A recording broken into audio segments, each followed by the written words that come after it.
Then Jesus went about the cities and villages, teaching in their synagogues and proclaiming the good news of the kingdom and curing every disease and every sickness. When he saw the crowds, he had compassion for them because they were harassed and helpless, like the sheep without a shepherd. Then he said to his disciples, "The harvest is plentiful, but the laborers are few. Therefore, ask the Lord of the harvest to send out laborers into the harvest." Then Jesus summoned his 12 disciples and gave them authority over certain spirits to cast them out and to cure every disease and every sickness. These are the names of the 12 apostles. First, Simon, also known as Peter, and his brother Andrew, James, son of Zebedee, and his brother John, Philip and Bartholomew, Thomas and Matthew the tax collector, James, son of Alphaeus, and Thaddeus, Simon the Canaanite, and Judas Iscariot, the one who betrayed him. These 12 Jesus sent out with the following instructions: "Go nowhere among the Gentiles and enter no town of the Samaritans, but go rather to the lost sheep of the house of Israel.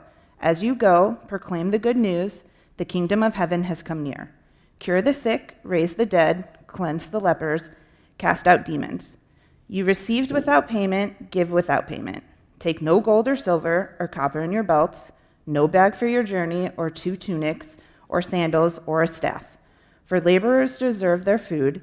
Whatever town or village you enter, find out who in it is worthy, and stay there until you leave. As you enter the house, greet it. If the house is worthy, let your peace come upon it. But if it is not worthy, let your peace return to you. If anyone will not welcome you or listen to your words, shake off the dust from your feet as you leave that house or town. Truly, I tell you, it will be more tolerable for the land of Sodom and Gomorrah on the day of judgment than for that town. See, I am sending you out like sheep into the midst of wolves, so be wise as serpents and innocent as doves. Beware of them, for they will hand you over to the councils and flog you in their synagogues, and you will be dragged before governors and kings because of me, as a testimony to them and the Gentiles. When they hand you over, do not worry about how you are to speak or what you are to say, for what you are to say will be given to you at that time. For it is not you who speak, but the Spirit of your Father speaking through you.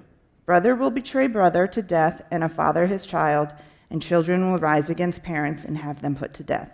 And you will be hated by all because of my name, but the one who endures to the end will be saved.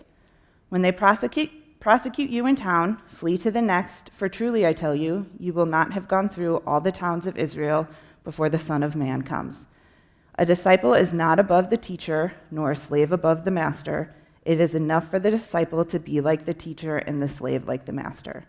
If they have called the master of the house Beelzebul, how much more will they malign with those of the household?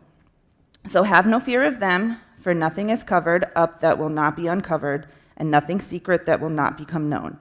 What I say to you in the dark, tell in the light, and what you hear whispered, proclaim from the housetops. Do not fear those who kill the body, but cannot kill the soul. Rather fear him who can destroy both soul and body in hell. Are you not 2 sparrows sold for a penny? Yet not one of them will fall to the ground apart from your Father. And even the hairs of your head are all counted. So do not be afraid. You are more valuable than many sparrows.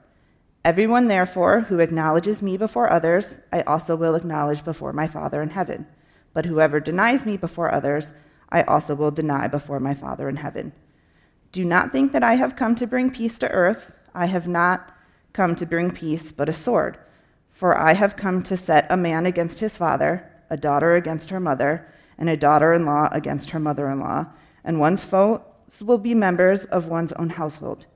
Whoever loves father or mother more than me is not worthy of me, and whoever loves son or daughter more than me is not worthy of me. And whoever does not take up the cross and follow me is not worthy of me. Those who find their lives will lose it, and those who lose their lives for my sake will find it. Whoever welcomes you welcomes me, and whoever welcomes me welcomes the one who sent me. Whoever welcomes a prophet in the name of a prophet will receive a prophet's reward. And whoever welcomes a righteous person in the name of a righteous person will receive the reward of the righteous. And whoever gives even a cup of cold water to the one of these little ones in the name of a disciple, truly I tell you, none of these will lose their reward.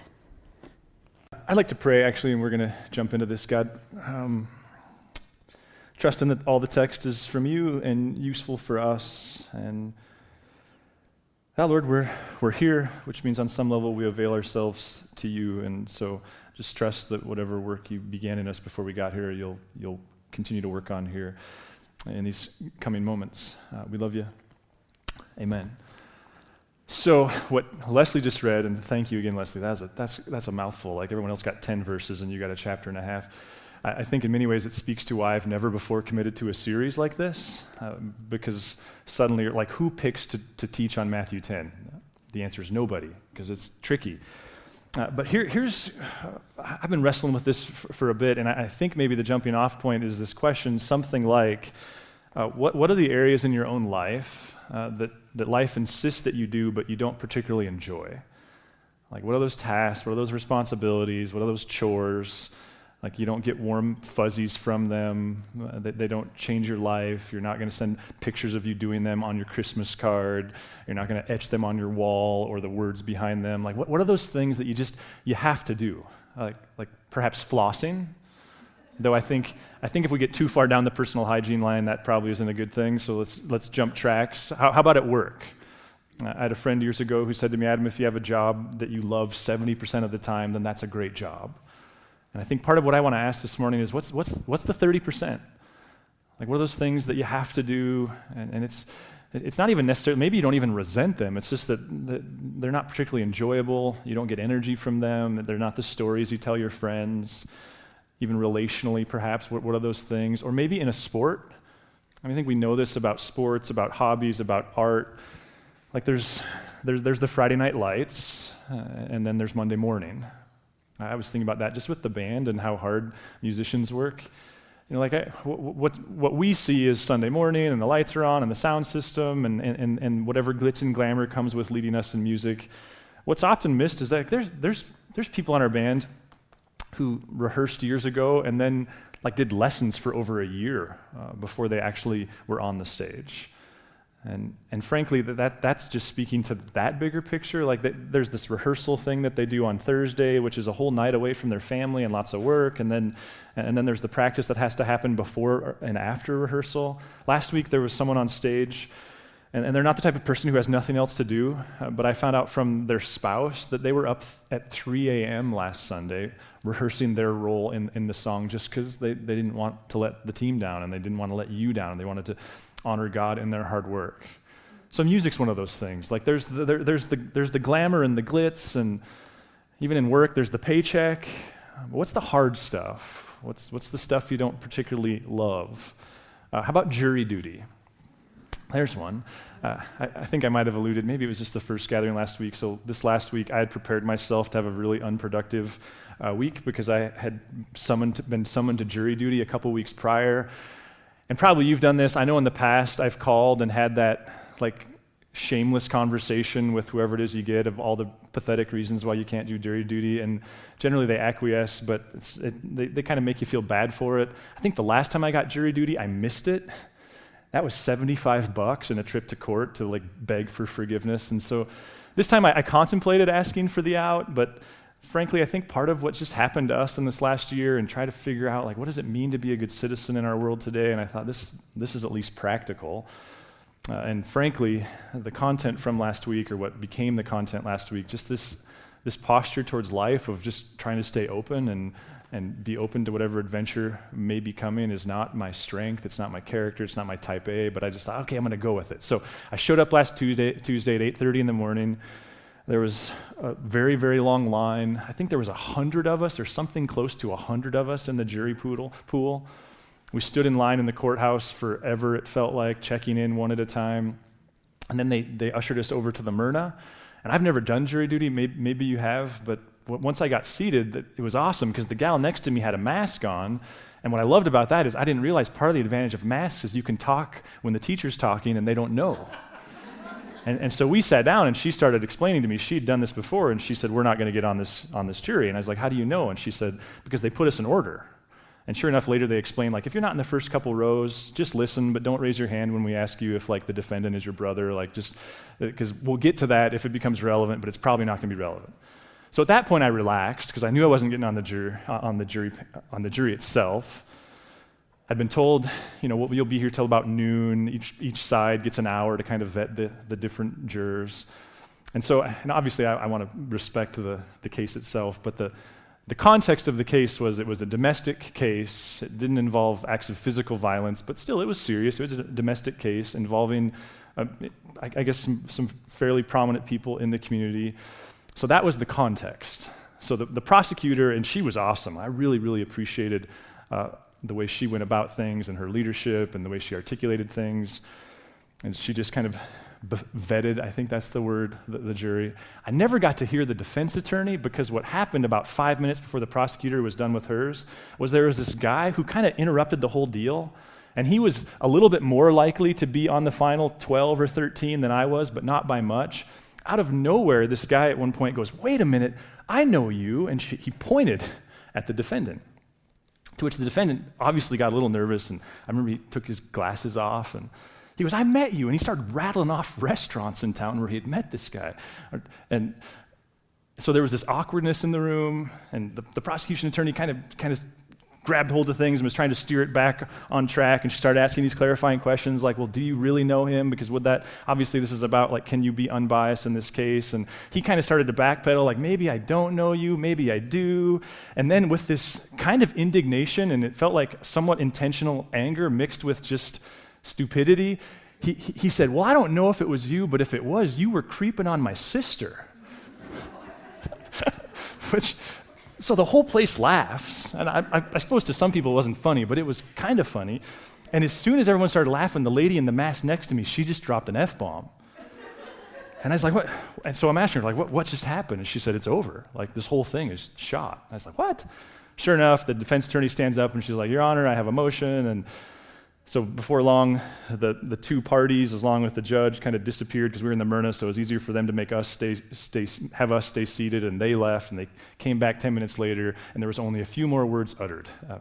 The judges said, "At this point, this entire jury panel is dismissed," which I'm guessing is not funny for everybody, but it was an experience.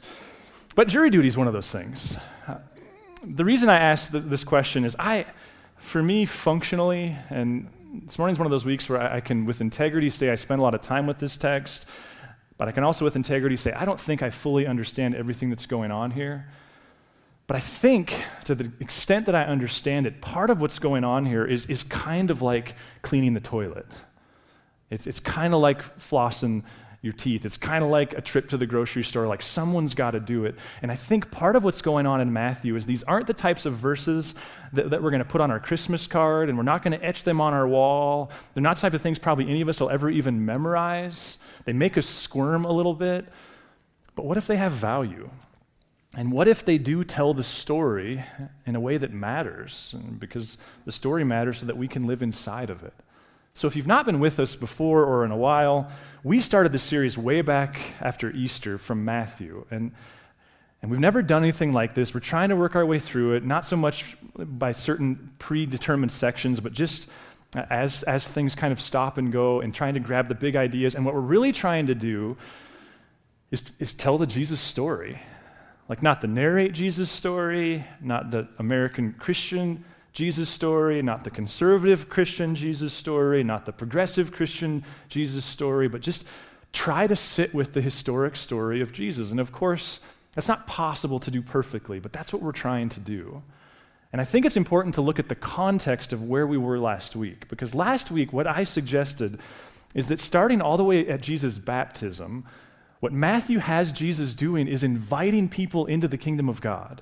Rethink your plans for living. There's this completely different set of options. There's this whole new life. The future's come into the present, and you can join. The king is becoming king now, and you can be a part of that. And of course, along the way, what we've seen is that different people, different individuals, different groups of people have responded to Jesus in different ways. And what I suggested last week was that in Matthew 9, part of what seems to be going on there is Matthew is summarizing the different ways different people have responded to Jesus. And in fact, over the next several weeks, what we're going to see is Jesus' response to them. But the first thing that we saw in Matthew 9 was there's a group of people who maybe the best way to describe them is they're just closed. These are the people who wake up in the morning and To be sure, this isn't an outside idea. This is speaking to us as well. But these are people who wake up in the morning and they already know how life is going to work. They already know how life is supposed to work. They already know what God does and doesn't do.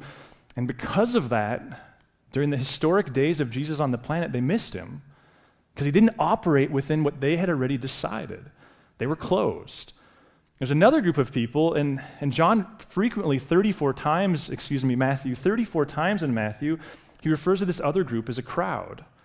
They were there for the Sermon on the Mount. They'll be there when Pontius Pilate condemns Jesus to death. They're in there lots of places in between, and their response is they're entertained, they're amused, they're intellectually stimulated.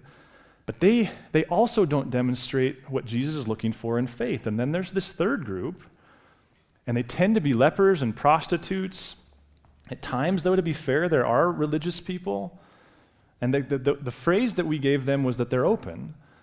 It's a group of people who, because they become intrigued by the notion that Jesus is who he says he is, they acknowledge like they don't know what the possibilities are. They're open to the fact that because of Jesus, there are possibilities that they before didn't consider. And again, this is life. This is you. This is me. You're probably not working the job that you thought you had to have at some point.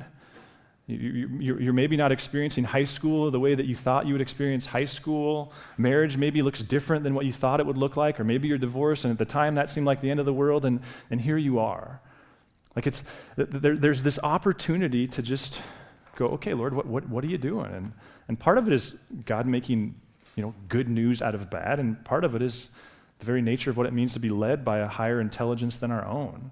So that's where we left off, and I debated last week, like, where do we end this section? Because, of course, the chapter titles they're arbitrary. They're not given to us by Matthew. They're given us by people who are trying to help us reference things. But listen then where the story picks back up from where we left off.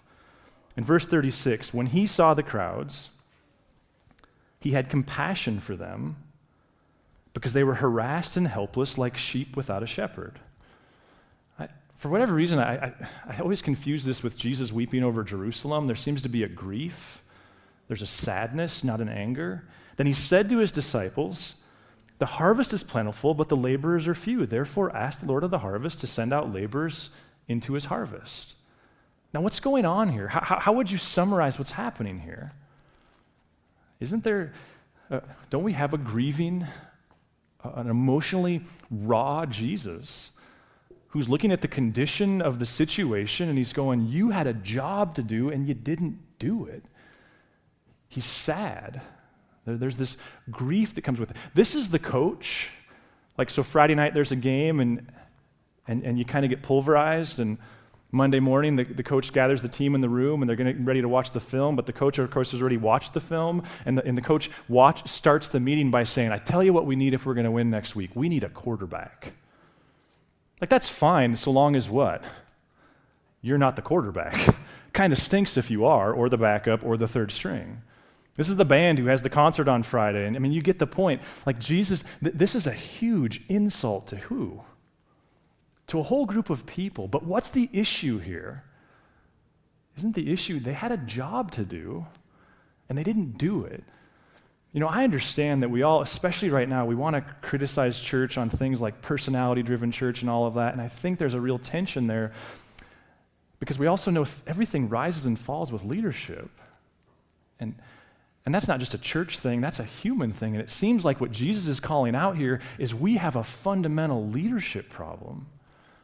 Ever heard someone say, like, well, I don't have a problem with Jesus, I have a problem with Christianity because Christianity claims things about Jesus that he never claimed for himself. Like, he never claimed to be God. He was just a good prophet. Well, the problem with that, in my opinion, is that holds true to the extent that Jesus didn't claim to be God the way we would claim to be God or the way we would assume Jesus would in our day, but he did in his own Jewish way.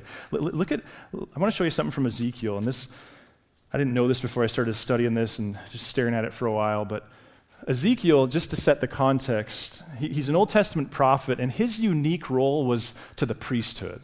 His grief was around the Spirit, the presence of God had left the temple. In fact, one of his more famous statements is about the God Yahweh getting on a chariot and leaving the temple. And what he talks to Israel about in exile is God left because the priesthood failed. Listen to Ezekiel 34. For thus says the Lord God, I myself will search for my sheep and will seek them out. I will. Who will? God will. Verse 15, I myself will be the shepherd of my sheep, and I will make them lie down, says the Lord God. I will seek the lost, and I will bring back the strayed, and I will bind up the injured, and I will strengthen the weak. But the fat and the strong I will destroy. I will feed them with justice. Sometimes you're like, wait a minute, why do they want to kill Jesus?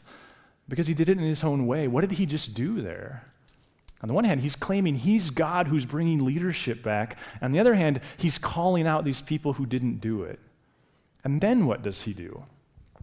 Well, then he names 12. Why 12? And again, we could get down a whole rabbit hole here around theology, but what's the significance of 12? Well, that's Israel. You know, sometimes, and this is something that just, I'm working on Christmas Eve right now and those infancy narratives, and yesterday morning, actually, sitting at my desk at home, I had this moment of like, whoa, I think this matters. And what occurred to me was, I constantly want to read, especially the Christmas story, as though it's page one of the story. But it's not page one of the story. In a Jewish world, in this world, if we're trying to be honest with the context of Matthew, it's not page one. It's like in the latter half of the story. How does the story start? Well, there's this God who is involved in creation, and I think it's important that we don't debate what that looks like because it misses the point, but there's this God who in the peak of creation sees that humans have this unique role, and God says, I'm going to make people in my image, in my likeness, and they're going to reign over the fish in the sea and the birds in the sky and the animals on the ground. And so in the image of God, he created them, male and female, he created them. The picture, of course, is of what? It's that these people will partner with God and they'll expand the boundaries of the garden in partnership with God. But what's the story? What's the Jesus story? What's the Jewish story? Well, what happens? We're never told where evil came from or how it got there, only what it did, and that people became interested in their own kingdom, which inadvertently made them partners with evil, which inadvertently brought this chaos to God's creation. And like any good parent or leader, he doesn't actively punish, but just kind of has to step out of the way and let this thing happen. And things unravel quickly. Hell becomes a part of God's creation. And then what? God shows up in the redemptive story, and he says to a guy named Abram, a nobody from nowhere who I have to think had some heart for God, and he says to Abram what? I'll bless you, and you'll bless others. Through you, all nations will be blessed. What was Israel's job? And how much more than, what were the priests and the religious elite's job in Jesus' day? And they weren't doing it. And so Jesus calls 12, and what's he doing? I don't think we have to get into this replacement theology stuff that if we're not careful leads to all kinds of gross historical moments. What's he doing? Maybe we ask it this way, did Jesus give up on the idea, did God give up on the idea of a people blessed to be a blessing? No, in the words of COVID, he pivoted. He went, okay, you don't want to do it. I'll find somebody who will do it. And so the 12, and we can get really bothered by the fact that they're all men, and I think it kind of misses the point. Yes, it's a male culture, but more than that, we know there's more than 12, and we know there were women in the middle of those key relationships. What's the story? This God is reforming for himself a people who will fundamentally do what? Who will walk into the world with a towel over their arm and serve people. And that's what he commissions the 12 to do. But the question I think the Jesus story asks is, so who gets to be a part of that? Jesus lived in a world where that was pretty clear. There were certain surgeries you had to have and certain rituals you had to participate in and certain things you could and couldn't do. The boundaries were clear. In fact, this reminds me, we've explored this in the past. I have to grab a whiteboard real quick. I first heard John Ortberg talk about this in a book called Eternity is Now in Session, and Tim Mackey on a podcast I put on your mind map also talks about this. But there's a mathematician who understands things about math I never will, who is also a son of a missionary parents, who at some point in his mathematician career recognized that there's a principle that applies to mathematics that he thinks can help us answer the question, who's in and who's out within Jesus. See, what he observed is that there's a couple ways to do this.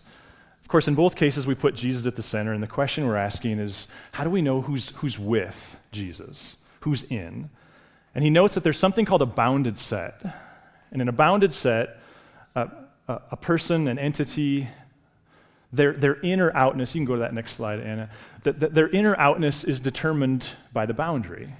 And of course, we have, and the church has, debated what dogmas, what doctrines, what opinions constitute the boundary. But the issue is, people are either inside or outside the boundary, and in some ways, it doesn't matter if they're barely in or way out, they're either in or out. That's the bounded set. What this guy recognized is that maybe what Jesus does isn't a bounded set. Maybe when we ask the question, who gets to be a part of this community, maybe when we ask the question, how did Abram get to be a part of this community, the other way is what math calls a centered set. And the difference is this. In a bounded set, of course, we've defined that. In a centered set, a person's inness or outness, whether or not they're with Jesus, is determined by their trajectory, by their direction.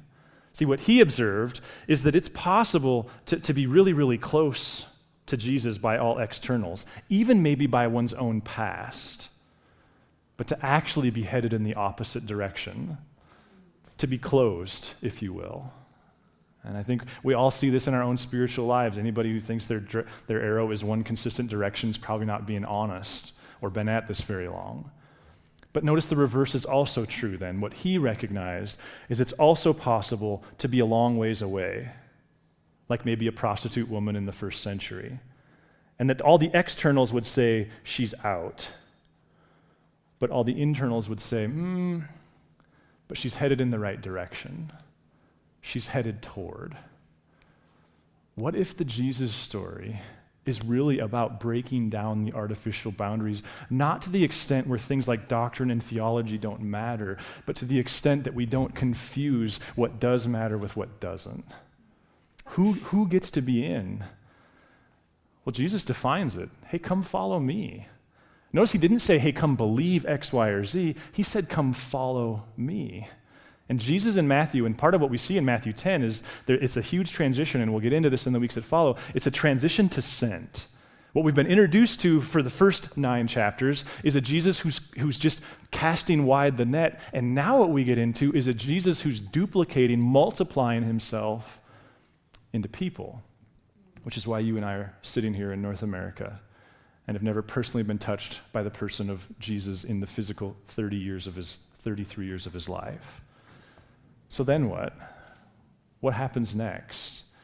See, I think this is the bulk of Matthew chapter 10, which is essentially what? Well, then what? What happens is you hit a wall. What happens is there's resistance. And I'm in no way trying to trivialize the level of detail in Matthew 10. There's obviously a lot of it. But what's the context of of his writing? Well, it's probably Syria, probably sometime after the temple was destroyed. And what's the historical situation? Well, you have followers of Jesus you have Jewish followers of Jesus and Jewish people who weren't followers of Jesus. And what we know was the great battle that was happening then, they were trying to differentiate themselves from one another in order to find favor with Rome. Probably what's happening is this church that Matthew is writing to are suddenly going through hell, and they're going, wait a minute, I thought Jesus just came and defeated hell. And there's this reminder of, no, Jesus warned us. He told us, it's already not yet. God has become king. We get to be a part of that now, but that doesn't mean the final sentence has been written. I think, and the extent to which it's true, I don't like it. I think the summary of what's going on there happens a couple times. I suppose I've arbitrarily picked one of them in verse 32. Jesus says, everyone therefore who acknowledges me before others, I'll also acknowledge before my Father in heaven, but whoever denies me before others, I'll deny before my Father in heaven. Go ahead and put that on your Christmas card. It's tough. Many of us, most of us probably are a part of a Protestant tradition that we should be proud of, because Martin Luther over 500 years ago took a hard stand on this idea that it's through grace that we're saved. But maybe what we're missing is that in the early church, there was an expectation of obedience. And not just obedience, there was an expectation of being long-suffering. Perseverance was a big piece of the puzzle for the early church. Go read Hebrews, go read Philippians. The idea of following God despite the difficulty, it's a big piece of the puzzle. What I was confronted with in one of the summary statements in my own study notes from this chapter was, I think I don't like chapter 10 because I think it betrays everything I want to be true about Jesus, about Christianity. Like, I want a Christianity, and I don't think it's all wrong, but I love Andy Stanley's statement, Jesus makes us better at life and makes our lives better. And I don't think that's not a useful statement, but it can imply a privilege and a safety that maybe Jesus never intended to imply. We want our best life now, and I'm not trying to just take a shot at somebody, but if we lean too far that way, then we get to Matthew 10 and we go, well, this doesn't make any sense. This doesn't have a place. Maybe Jesus knew that we'll hit walls. That because he's king doesn't mean we won't go through stuff. And we're privileged. Like, we get to use metaphors when we talk about our persecution. Like, we get to be jerks and then say, oh, they're persecuting me. We're not dealing, most of us, any of us probably, with what they're talking about. But that doesn't mean there's not difficulty. There's not disappointment, there's not doubt, and we're going to get more into that next week as we look at John the Baptist. St. John of the Cross, and this for me summarized my whole study when I heard this. St. John of the Cross said it this way, be suspicious if the cross of Christ does not come find you. In other words, if the version of Jesus that you're participating in doesn't bring with it some difficulty, even some avoidable suffering if you would just disassociate, then it might not be Jesus you're following. So as the band comes up here and the ushers come forward as we get ready just to give you a chance to grab some communion elements, I think the question is just like, where's the resistance? And again, I get it. If we're not careful, we're insulting people who really lost their lives over their faith, but we didn't choose when or where we were born. Where's the resistance? What's the circumstance? What's the relationship? What's the thing in your life that's causing you to question everything? And I think the other part of the question is, are you doing your job? Like, I wonder if we're actually supposed to pray Jesus' prayer there. Ask the Lord of the harvest, therefore, to send out harvesters.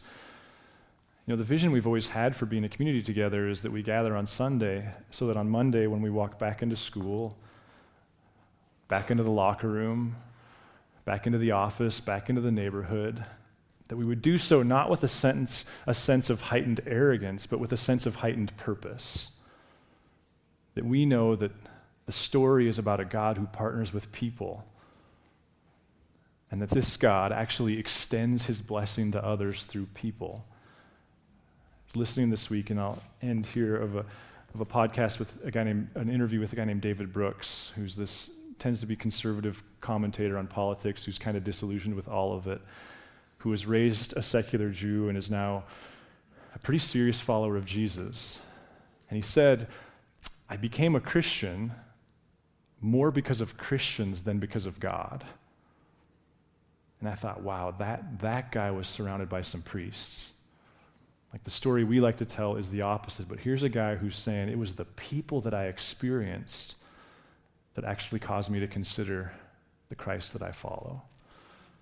And God, we just say thanks that you're bigger than the evil that's such a present reality, and yet something that it feels weird to even point to without becoming kind of weird about it. Thanks, Jesus, for your victory.